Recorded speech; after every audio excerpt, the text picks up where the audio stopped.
ఉయ్యూరులో diarrhoea పరిస్థితిపై పర్యవేక్షించి అధికారులతో సమీక్ష సమావేశమైన ఎమ్మెల్యే బోడే ప్రసాద్.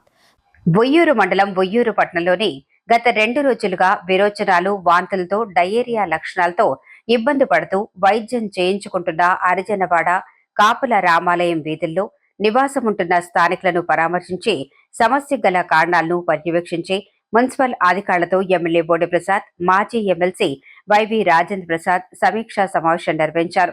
అనంతరం విలేకరులతో మాట్లాడుతూ ఉయ్యూరులో ఇటీవల నమోదవుతున్న డయేరియా కేసుల కారణాలపై అధికారులు అన్ని కోణాల్లో సమగ్రంగా పరిశీలిస్తున్నారు. ఇప్పటి వరకు నీటి కాలుష్యమే కారణమని నిర్ధారించే ఆధారాలు లభించలేదు. పట్టణంలోని వివిధ ప్రాంతాల్లో నీటి నమూనాలను సేకరించి పరీక్షలకు పంపించాము. ఇప్పటి వరకు నిర్వహించిన పరీక్షల్లో నీటిలో బ్యాక్టీరియా కలుషితం ఉన్నట్లు ఎలాంటి ఆధారాలు కనిపించలేదని స్పష్టం చేశారు. ఈరోజు మన ఉయ్యూరులో మరి ప్రజలకి మన ఉయ్యూరులోనే కాదు చుట్టుపక్కల గ్రామాల్లో కూడా ఎందుకు వచ్చిందో తెలియదు.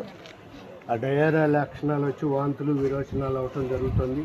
అది నీళ్ల వలన, లేకపోతే ఫుడ్ వలన, లేకపోతే వాతావరణ మార్పుల వలన ఏదైతే ఏమైనా రావటం జరిగింది. దానిపైనే నేను మంత్రి గారు రావటం, మన ఎమ్మెల్యే గారు బోడే ప్రసాద్ గారు, నేను, అలాగే మన అధికారులు, మన పార్టీ నాయకులు అందరూ కూడా తిరిగి అక్కడ 5వ వార్డులో ఎస్సీ కాలనీలో కూడా తిరిగాం.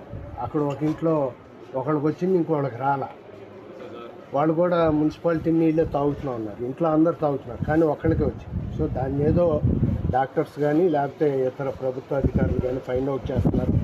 ఇది తగ్గుముఖం పట్టేంత వరకు కూడా ప్రజలు తగిన జాగ్రత్తలు తీసుకుని పరిశుభ్రమైన ఆహారం, వేడిగా ఉండదు, ఎటువంటి బ్యాక్టీరియా లేనిది తీసుకోవాల్సిందిగా వాళ్ళ జాగ్రత్తలో మైక్ అనౌన్స్మెంట్ కూడా చేస్తున్నారు. అలాగే మున్సిపాలిటీ నుంచి మైక్ అనౌన్స్మెంట్ చేయమన్నారు.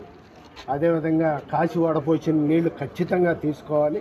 తగిన జాగ్రత్తలు తీసుకోవటం ద్వారానే డయేరియా తగ్గుముఖం పడుతుంది. ఈలోపు ఇది ఎందుకు వచ్చిందనేది ఫైండ్ అవుట్ చేసి ఎమ్మెల్యే గారు, మంత్రి గారు, అధికారులు అందరూ కూడా దాన్ని సరి చేయటానికి మా వంతు ప్రయత్నం మేము చేస్తాం.